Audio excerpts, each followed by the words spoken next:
Great students, எப்படி இருக்கீங்க? நம்ம கிரேட் அகாடமி என்ன பண்ணியிருக்கோம் அப்படின்னு பார்த்தீங்கன்னா, ஹிந்தி கிளாஸஸை வந்து இன்ட்ரடியூஸ் பண்ண போகிறோம். So great academy presents Tamil வழியில் ஹிந்தி. ஸோ ஹிந்தியை வந்து நம்ம தமிழ்லே ஈஸியாக கற்றுக்கலாங்க.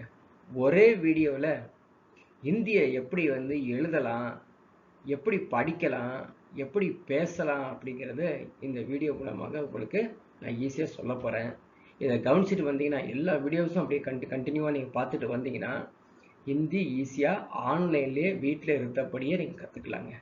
பார்க்கலாங்களா? இப்போ பாருங்கள், நம்ம ஆன்லைன் ஸ்போக்கன் ஹிந்தி கிளாஸஸில் ஃபஸ்ட்டு நம்ம என்ன பார்க்க போகிறோம் அப்படின்னு பார்த்தீங்கன்னா, இந்த ஃபஸ்ட்டு கிளாஸில் எழுத்துக்கள் பார்க்க போகிறோம்.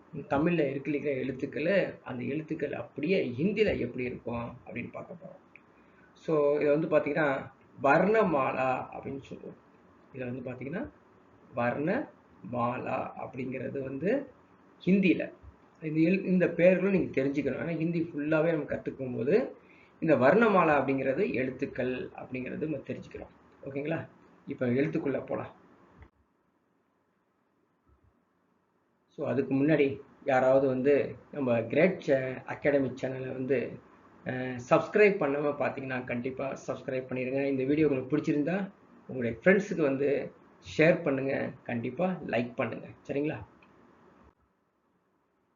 பாருங்கள், ஃபஸ்ட்டு கிளாஸில் எழுத்துக்களில் உங்களுக்கு ரெண்டு எழுத்து தெரிஞ்சிருக்குது, ஆ ஆ அப்படிங்கிறது.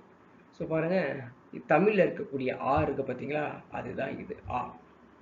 இந்த ஆ எப்படி எழுதணும் அதையும் நீங்கள் தெரிஞ்சுக்கணும். சாதாரண மூணு போடுறது தெரியுங்களா? 3 பாருங்கள், அப்படியே வந்து ஒரு 3 போட்டு நடுவில் ஒரு கோடு போட்டுங்க, இப்படி ஒரு கோடு போட்டு வேலை சேர்த்துட்டீங்க அப்படின்னா ஆயிடும். இது எல்லாத்துக்கும் தெரிஞ்சிருக்கும். ஸோ நம்ம கிளாஸ் ஸ்டார்ட் பண்ணுறது ஃபஸ்ட்டு கிளாஸ்லேருந்து எழுத்துக்கள். இப்போ திரும்ப எழுதுகிறேன் பாருங்கள், ஒரு 3 ஆட்டம் போட்டுக்குங்க, நடுவில் ஒரு கோடு இழுத்துட்டு இப்படி ஒரு கோடு போட்டு மேலே ஒரு போட்டிங்கன்னா போதுங்க, ஆறு வந்துடும். இது ஈஸியாக நீங்கள் கற்றுக்கலாம். சரிங்களா? அடுத்தது தமிழில் இருக்க பார்த்தீங்களா நெடில், அது குறிலா, இது நெடிலா, ஆன்னு சொல்கிறோம் பார்த்தீங்களா, அதில் ஒன்றுமே கிடையாது, அதே தான். அதில் இருக்கிற பார்த்தீங்க அதே எழுத்து தான் போடுறீங்க, எக்ஸ்ட்ரா ஒரு தொணக்கால் மட்டும் போடுறீங்க, அவ்வளோதான். பாருங்கள், அதே மாதிரி 3 போட்டுக்குங்க, ஒரு கோடு இழுத்துக்கலாம், இப்படி ஒரு கோடு போட்டுக்கலாமா, அடுத்த ஒரு கோடு இப்படி ஒன்று போட்டு மேலே ரெண்டையும் சேர்த்துட்டிங்கன்னா அப்படி ஆயிடும். ஸோ எல்லாத்துக்கும் தெரியாது, ஈஸியானது தான். சரிங்களா? இருந்தாலும் நம்ம எழுத்துலேருந்து கற்றுக்கிட்டு போகிறோம் ஒவ்வொன்றா. ஸோ ஆ ரெண்டு எழுத்தையும் எழுதிக்கிட்டோம், படிக்கவும் தெரிஞ்சிருக்கோம் நம்ம. ஸோ இதை வந்து நீங்கள் ப்ராக்டிஸ் பண்ணிட்டே வந்தீங்கன்னா இது ஈஸியாக நம்ம கற்றுக்கலாம். சரிங்களா? அடுத்த ஒரு எழுத்து பாருங்கள், ரெண்டு எழுத்து ஈ ஈ குறில் நெடில். சில தமிழ் இருக்கக்கூடிய ஈ இருக்குது பார்த்தீங்களா, அந்த ஈ எப்படி தெரியுமா? பாருங்கள், எப்படி எழுதுறது இதை தெரிஞ்சுக்கலாமா? எப்படி எழுதுறதுன்னு பாருங்கள். இங்கேருந்து ஆரம்பிக்கணும், இங்கேருந்து இப்படி ஆரம்பித்து எஸ் போடுறோம் பார்த்தீங்களா, அது மாதிரி போட்டு இப்படி எழுத்துக்கணும். தமிழில் போடக்கூடிய அந்த எஸ் இருக்கு இல்லையா, அது மாதிரி போட்டு இப்படி வளைச்சிக்கிட்டீங்க. அப்படி மேலே ஒரு கோடு போட்டிங்கன்னா இ, வெறும் இ. சரிங்களா? ஒரு எழுத்துக்கு எடுத்துக்கிட்டா ஒரு எழுத்து ஈஸி ஹிந்தி பொறுத்த வரைக்கும்.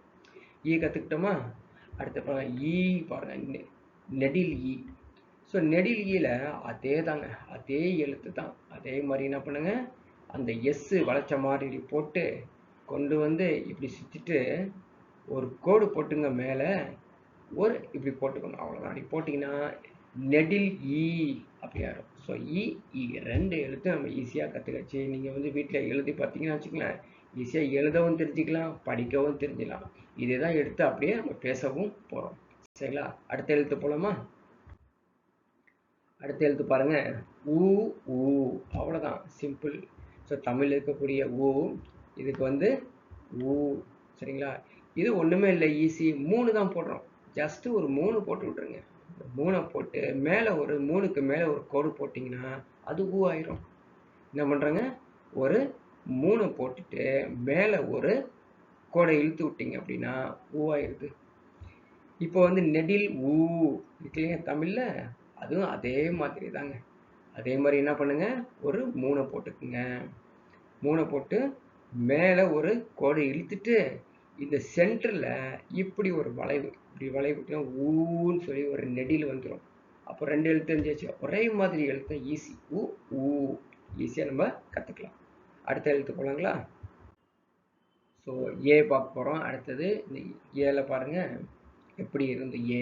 ஸோ ஏ பொறுத்த வரைக்கும் ஏ அப்படிலாம் பெருசாலாம் நீங்கள் வந்து நெடில் குறியில் பார்க்க தேவையில்லை. ஏ மட்டும் கற்றுக்குங்க. இது எப்படி போடுறது அப்படி பாருங்கள். எழுதுறது எப்படி பாருங்கள். இப்படி ஒரு வளைவு போட்டுக்கணும். இப்படி ஒரு வளைவு. அதுக்கப்புறம் இப்படி ஒரு வளைவு கொடுத்துட்டு மேலே ஒரு கோடு போட்டுருங்க. ஏன்னு ஆயிரும். சரிங்களா? இப்படி ஒரு வளைவு இப்படி ஒரு வளைவு கொடுத்தீங்கன்னா ஏ அப்படிங்கிறது ஆயிரும். சரிங்களா? இதே மாதிரி இன்னொரு எழுத்து பாருங்க. அதுக்கு என்ன சொல்ல போகிறோம்? ஐன்னு சொல்ல போகிறோம். இந்த ஐ எப்படி வந்துருக்குதுன்னு பாருங்க. அதே எழுத்து ஏங்கிற எழுத்து இருக்கு இல்லையா, அதே போல் எழுதி என்ன பண்ணுறோம் பாருங்க.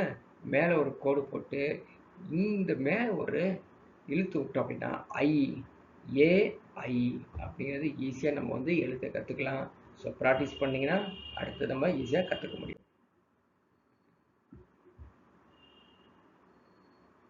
அடுத்த எழுத்து பாருங்க. பார்த்தவங்க புரிஞ்சிருக்கும். ஓ ஓ அதான் சொல்ல போகிறோம். சரிங்களா? ஓ ஓன்னு சொல்லுங்க தமிழில். அதே மாதிரி தான் பாருங்க. ஓ பாருங்க. ஆ எழுத்து இருக்குல்ல, ஃபஸ்ட்டு எழுத்து பார்த்தோம் பார்த்தீங்களா? அதே தாங்க அது. ஆ போட்டு மேலே ஒரு கோடு இழுத்துட்டோம் அப்படின்னா அது ஓவா மாறிடும். ஈஸியாக நம்ம கற்றுக்கலாம். சரிங்களா? ஸோ அடுத்த எழுத்து பாருங்க. ஓன்னு சொல்லி ஒரு நெடில். இப்போ அதே மாதிரி தானே ஆ ஆன்னு கற்றுக்கிட்டோம் இல்லையா? அதே மாதிரி தான் இப்போ 2 கோடு மேலே இழுத்துட்டோம்னா அது என்ன ஆயிடுச்சு? ஓ அப்படின்னு இழுத்துடலாம். சரிங்களா?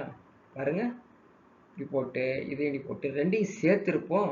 ஆக்கு ஆ நெடிலுக்கு சேர்த்துருப்போம்.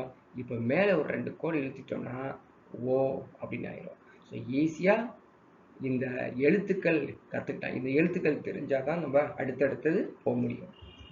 சரிங்களா? நெக்ஸ்ட் போகலாம் பாருங்க. ஸோ கடைசியாக வரக்கூடிய எழுத்துக்கள் அவு பாருங்க எப்படி போடுறோம் அப்படிங்கிறது இது ஈஸியாக உங்களுக்கு புரியும். இது சாதாரண ஆ இருக்கு பார்த்தீங்களா? சாதாரண ஆ. அந்த ஆல வந்து மேலே 2 கோடு இழுத்துறீங்க. ஒரே இதில் ஒரே துணக்கால 2 கோடு கொடுத்துட்டோம்னா அது அவு அப்படின்னு ஆயிடும். சரிங்களா? ஸோ சாதாரண பாருங்க. ஆ போடுறோம் இல்லையா? ஆ போட்டு மேலே 2 கோடு இழுத்துட்டோம்னா அது அவு ஆகிடும். அடுத்த அம்ங்கிறது என்ன? அதே ஆ போடுங்க. மேலே ஒரு புள்ளி வச்சுக்கோங்க. அவ்வளோதான். அதே மாதிரி ஒரு ஆ போட்டு மேலே ஒரு புள்ளி வச்சுக்கோங்க. முடிஞ்சிருச்சு. அப்படின்னு ஆயிரும். புரியுதுங்களா? மேலே ஒரு புள்ளி வச்சுட்டிங்கன்னா அம்முன்னு ஆயிரும். அடுத்து அக அப்படிங்கிறது அதே ஆ மாதிரி போட்டு இங்கே புள்ளி வச்சிடுறீங்க. அதே ஆ போட்டு சரிங்களா? இங்கே புள்ளி வச்சிட்டிங்கன்னா என்னாச்சு? அக.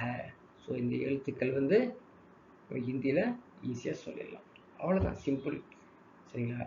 ஈஸியாக இதை வந்து எழுதி பாருங்கள். எழுதி பார்த்தீங்கன்னா அடுத்த ஒரு கிளாஸில் நம்ம வந்து வேற ஒரு எழுத்துக்கள் பார்க்கும்போது அப்படியே எழுத்துக்கள் முடிச்சுட்டு அப்படியே வந்து சிறிய ஒரு வேர்டு அதுக்கப்புறம் அப்படியே வந்து படிக்கவும் ஆரம்பிச்சிடும், எழுதவும் ஆரம்பிச்சிடலாம், அப்படியே பேசவும் ஆரம்பிச்சிடலாம். ஓகேங்களா?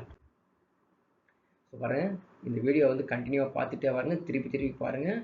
ஸோ இந்த ஃபஸ்ட்டு வீடியோவில் வந்து முடிச்சிருக்கோம்.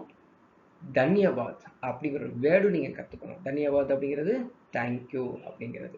ஸோ நெக்ஸ்ட் ஒரு கிளாஸில் நெக்ஸ்ட் ஒரு இதில் வந்து திரும்ப வந்து கவனிக்கலாம். சரிங்களா?